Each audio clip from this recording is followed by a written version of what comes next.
Fly me to the moon and let me play among the stars.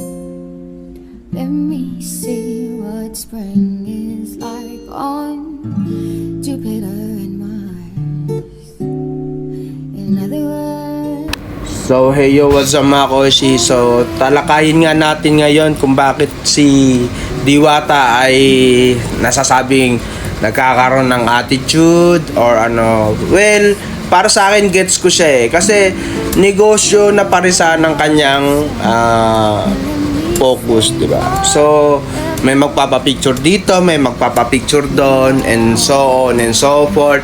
So, ngayon, dahil may mga sikat, may mga bigati na nagpapapicture sa kanya, nagbibigay sa kanya. So, pag tinanggihan niya yun, edi more issue, di ba? Hindi naman natin siya pwedeng sabihin na, ay, sikat to, tapos may parang more issue yun eh. Alam niyo yun?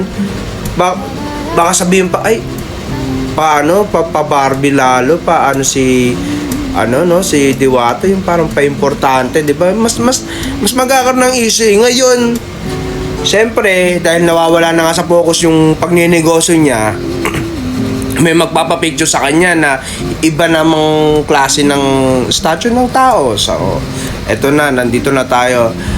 So, isipin nyo sa lahat ng mga taong pumupunta sa kanya, nagpapapicture,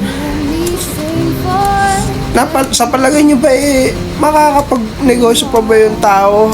Di ba? So, konting ano lang naman dyan, konting pag-iisip lang, konting konsiderasyon lamang sa nararamdaman ng tao. Yung nabugbog ba siya? Yung kung anong nangyari sa kanya? Nandun ba kayo? Nagpa-picture ba kayo sa kanya? Naunawaan nyo ba yung sitwasyon niya na yon? So, di ba? Yun nga. May mga nagbash pa nga na sabi, buti nga sa kanya. Yan. Nabugbog na nga siya eh.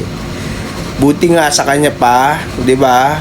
So, alam nyo, sa totoo lang, sa ibang bansa, walang ganyan eh. Pilipino lang din ang gumagawa ng ganyan. Ay, may sikat doon. Papapicture ako. Ay, ano to kilala ko to eh. Ay, teka lang, kailangan ko magpa-picture, may post ko. Yung mga ganun bang bagay. No? Pero kung dito sa Japan, nandito tayo sa Japan, sa ibang bansa, no? Isipin nyo yan, may makitang presidente o prinsesa, prinsipe ng Japan. Tumitingin lang yung tao, pero hindi naman nila iniisip na magpa-picture na para habulin o talagang, alam nyo yun, yung talagang, ay, kailangan ko meron dyang picture. Kasi, iba ang mindset ng mga tao. So, yun na nga eh. Parang sa kanila, kasi ang mga tao dito, focus lang talaga lagi sa mga ginagawa nilang sa mga bagay-bagay like trabaho. So, kahit naman ako eh, minsan na-adapt ko na yun eh. Na, uy, nakita ko yung tao na to, yung Prime Minister ng Japan. Talagang sa harapan ko na siya dumaan. So, hindi ko man, although na hindi nga pwede, pero pwede ka naman mag-stole na magnakaw, bigla kang pak, di ba? Yung mga ganun ba? Pero hindi eh. Parang sasabihin mo lang, siya pala yun. Ganon, di ba? Ganon lang dapat, hindi tayo, kasi sa totoo lang nai-istorbo nyo si Diwata. Nai-istorbo nyo siya. Yung gusto niya nang umangat sa buhay, yan. Tapos biglang may mga ganyan naintindihan ko na hinahangaan nyo na siya ngayon dahil nga sa mga nangyari sa kanya, ganyan. Pero yung alam niya yun na parang hanggang sa dumarating na sa stage na parang yun nga, na-istorbo nyo na siya, nyo na siya, wala na siya sa focus ng pagtitinda niya. Nakita nyo naman kung gaano kahaba ng pila sa kanya para bigyan pa kayo ng pansin na magpa-picture sa kanya, no? So, yung iba nga lang, hindi na nga bumibili, nagpapapicture lang, basta lang may picture sa kanya.